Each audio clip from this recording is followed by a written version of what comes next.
Hey, what's up? It's Tati. Let's talk about Ring of Honor. And also, the word of the day is bored. I tried to watch the show twice before I actually was able to watch it for the third time in its entirety. And I kept telling myself, maybe I just don't feel like watching TV right now. And that wasn't the case. It's just that it was not entertaining enough for me to want to sit through this whole show. It's slightly under 2 hours. However, the issue is that there is a lack of stories to make things interesting. It just seems like you're just getting match after match after match, and they're not focusing on things that are important, I guess. I don't know what went on tonight, but I didn't enjoy the whole show. There were some matches that I did enjoy. It just feels like they put a lot of matches on one card and they want you to enjoy the whole thing, but it's like you're not giving us enough of the things that we actually need in order to enjoy this. And another thing here is almost all the titles, it just don't feel important right now. We have MJF and Adam Cole who are tag champions, which I feel like is a mistake at this point. I was thinking that that was going to be a mistake before they even got the titles, which is why I wanted Aussie Open to retain, because I didn't feel like we was going to get anything from Adam Cole or MJF as tag champions to help Ring of Honor. And Ring of Honor really, really freaking need the help. I don't really see how them being champions is helping at any point. Also, we hardly have any trios over there for the six-man champions to go against. Um, Samoa Joe is basically on holiday right now, and Claudio Castagnoli, he shows up every once in a while, and it's just like, what is going on? Who is putting these shows together? It just doesn't make sense. Now, right now, I'm watching a show called Wrestlers on what's that? Netflix, and I wasn't going to review it, but after watching this episode of Ring of Honor, a lot of things that is on that show is really making sense to me, and I'm going to end up reviewing it once I'm done. I got a few more episodes left, and I'm really worried for Ring of Honor, to be honest with you. If they don't shape up very soon, there's definitely going to be an issue moving forward.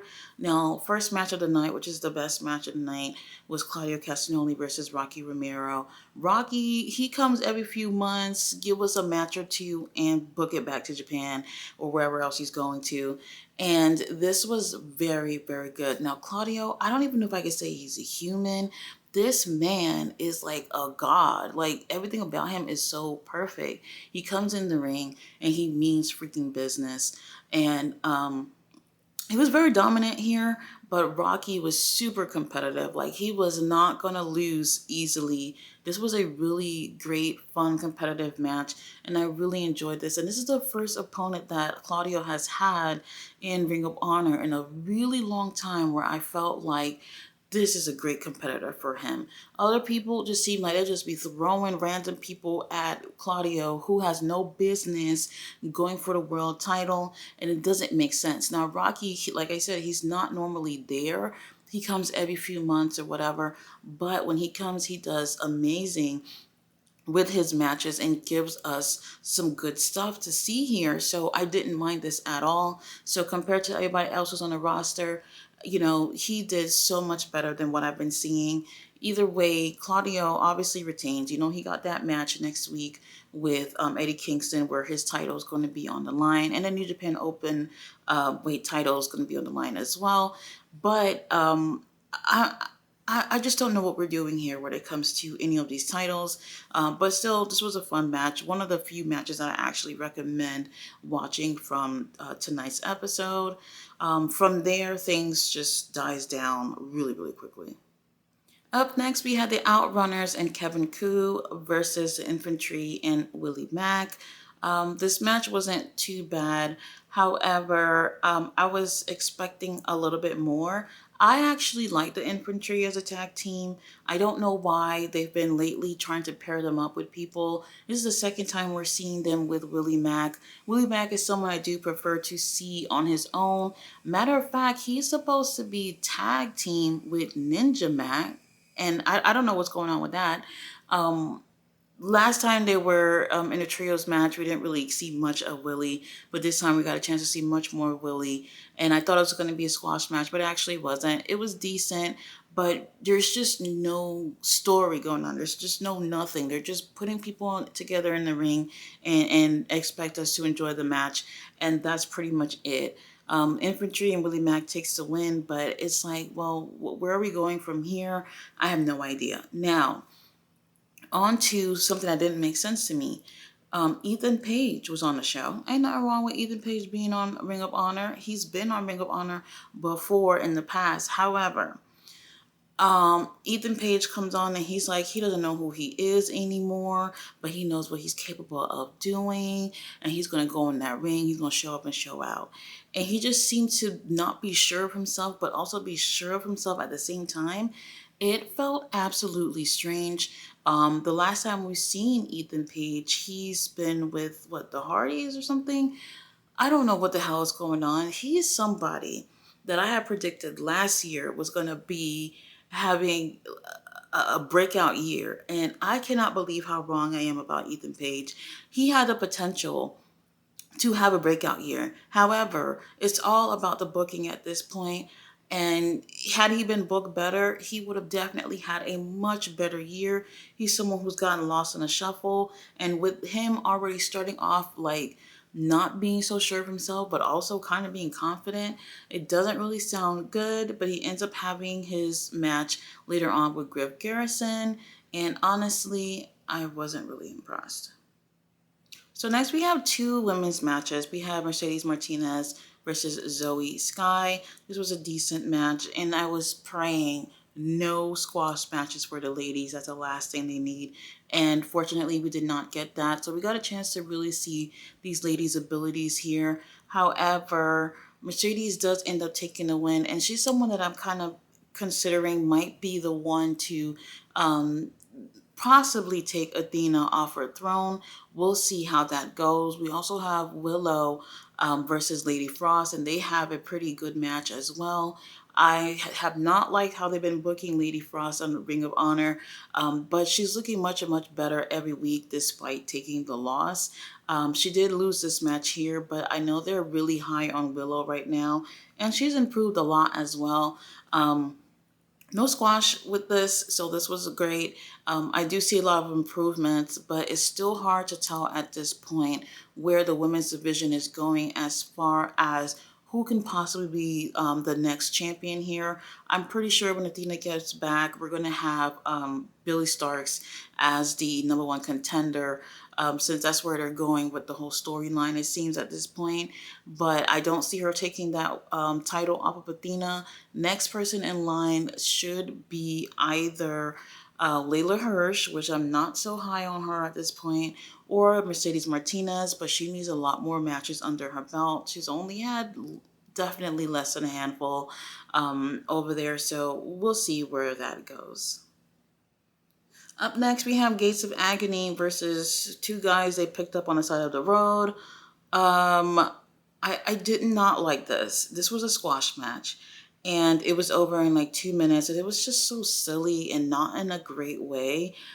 The truth of the matter is that Gates of Agony, yes, they are part of the six-man tag champions. However, they're a legit tag team, and they've been having some really great tag team matches these past few weeks in Ring of Honor, and I really enjoy Khan and Toliona as a team. However, they've been on such a high with their tag team matches. Now, all of a sudden, y'all picked up some two guys that are as big as my pinky finger to put them in a ring with two humongous dudes, and it's over in like less than 2 minutes.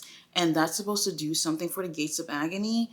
I cannot believe that they would be at such a high and y'all would just bring them down like that in a situation like this. I don't think squash matches are necessarily necessary in these type of situations. If you're really working to build a team or a person up, this actually hurts them and just takes away a lot of the momentum for them. So I just didn't like this at all. Y'all could have really put them in a match with a legit team, or put two really great wrestlers together and make a team and make the Gates of Agony look good in that match, rather than just picking up two random people. I just didn't like this at all. Now up next we had Darius Martin versus Christopher Daniels. Now this is the first time that Darius has done single action since around the time his brother got injured. That was back in March, I think. And when he did his last singles match, it was bad. It was really bad. He's somebody who has definitely specialized in doing tag team matches. So when he was in the ring doing singles matches months back, it just seemed like he just wanted to always turn to the side and reach his hand out for a partner, and it just wasn't good. So this is why immediately after that they partnered him with Action Andretti, and they've been a team since then. Here and there they've been doing trios or whatever, but this time he has a match with Christopher Daniels, and I was a little nervous because I was like, damn, last time you didn't do so good. And he actually did pretty good here with Christopher Daniels. Now Christopher Daniels, he's all about the young talent. He will put anyone over, which is something I really appreciate about Christopher Daniels. So he makes Darius look good here. Darius makes himself look good here too.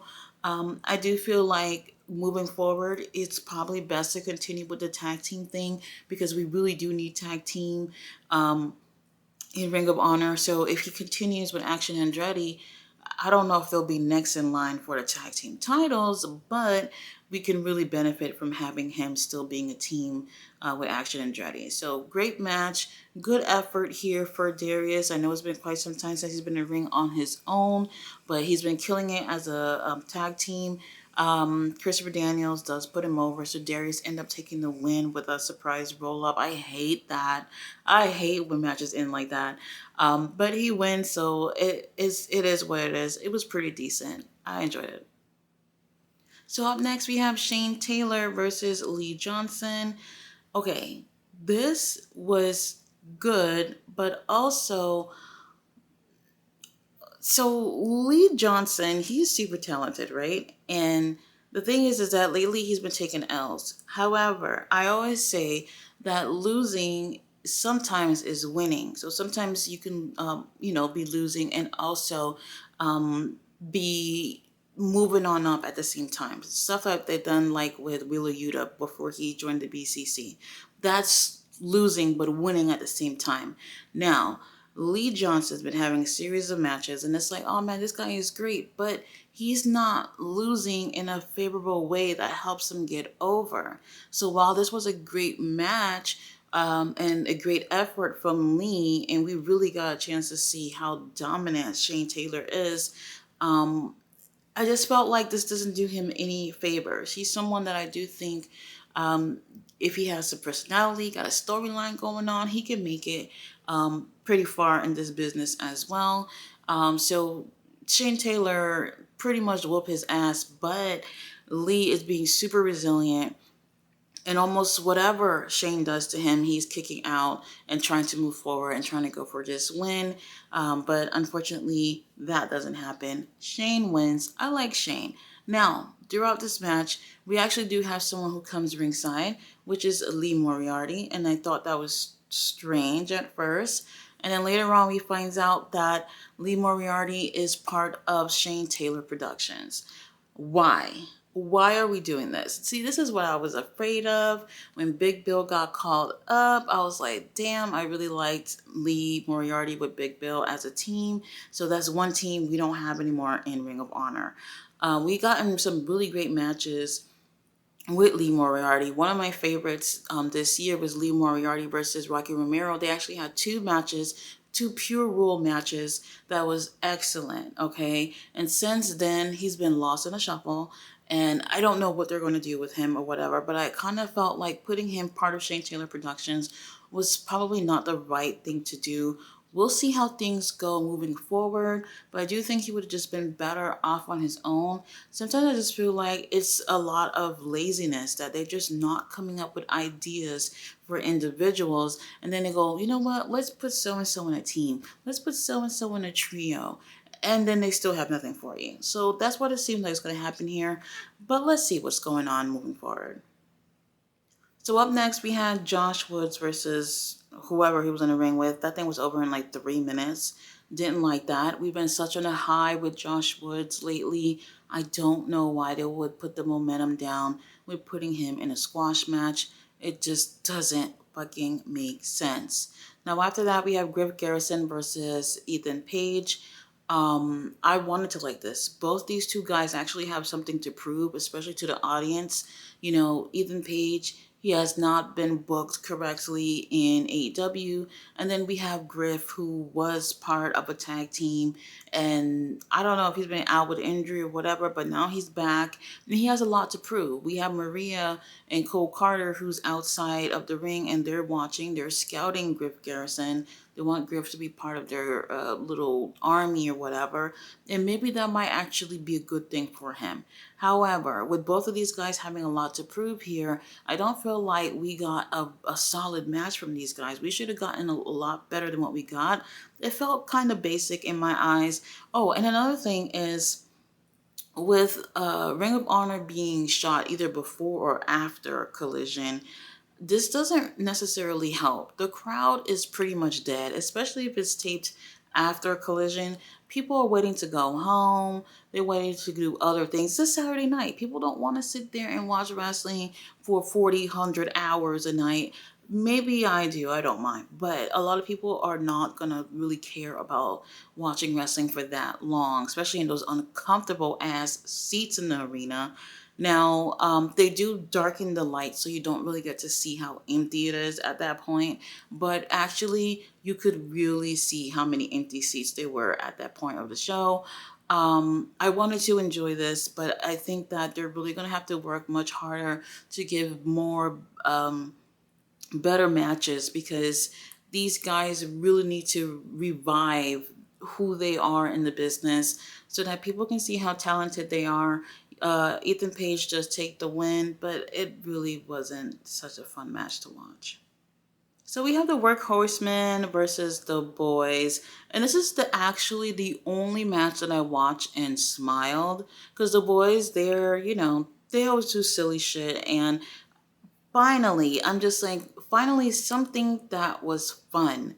Everything just seemed to be more on the serious side, just get in the ring and get out, while the boys come in with the Workhorsemen and they seem to be having fun in the ring. They make you laugh here and there, and that's what people want to see in wrestling sometimes. Being the second to last match and finally be able to feel like you're watching something fun, that kind of actually sucks. Now, the boys, they've been on a losing streak, but they do give us a lot of entertainment every time they get in the ring. So I did enjoy this match. Not the best thing I've seen, but it was still fun. Now, main event, oh well, the boys actually lost, you guys know. Main event, AR Fox versus Tony Nese. This is the only other match I would actually recommend watching. Tony Nese is a fucking beast, and a lot of people won't probably take him so seriously, especially since he's with Mark Sterling and he don't mind acting a fool or whatever. But he is super, super talented. And when it's time to get in dirty in the ring, he have no problem giving us some really great matches. And unfortunately, he's overlooked sometimes. Now, the whole thing with AR Fox, I don't know what the hell they're doing with him. This was a missed opportunity with him being taken out of the Mogul embassy. I don't know why the hell they even did that. But now he's on Ring of Honor and he's doing the main event. And I was so distracted by how empty the arena was by the time they shot the main event of Ring of Honor. So many empty seats, okay? It's absolutely insane. But they do give us a really great match. And AR Fox is back to having no personality, but being a fucking awesome wrestler. And that really sucks. And him being a heel really brought something out of him that was really interesting, I believe. So now that he's back to just being a baby face, he's just going to come in the ring, kill it, and go home. I don't want to see that. I want to see a lot more. Now, this was a great way to end the show. Either way, if it was going to be the opener or not, I still think they did a really great job, but it's unfortunate that there was hardly anybody over there to see it. AR Fox ended up taking the win, but man, Tony Nese looks really, really great here. I'm hoping to see a lot of good opportunities for him in the future. Guys, I am so like conflicted about Ring of Honor. I want to see them um, improve. I want to see really great things from them. However, the booking is absolutely amateur here. And it's like, Tony Khan, move the fuck aside and let other people do their jobs and see if we can get something better than what the hell you're doing, so that Ring of Honor isn't a total loss. You want this to be a purchase that actually you actually gain from later on. And at this point, we're kind of really, really stale. And I'm just hoping that we get to see better things. It's a really big missed opportunity that MJF and Adam Cole are not providing anything whatsoever to Ring of Honor. I know they have a lot going on in AEW, but what's the point of putting the titles on them just for show? And the next time that they'll actually defend those Ring of Honor titles will not be on Ring of Honor. That I know for sure. I don't even have to know what's going on. I know it's not going to be on Ring of Honor. It's going to be on a Dynamite or maybe on a pay-per-view, and they'll probably end up losing it to somebody else. That right there is unfortunate. You got to make business decisions to help. Tony Khan has a whole bunch of fucking businesses, and it's probably all too much for him. And it's showing in the quality of the shows that we're getting. It's really unfortunate. But you know what? I'm going to keep watching and see where things go. Guys, thanks so much for watching my review. I'll be back tomorrow with Rampage. Bye.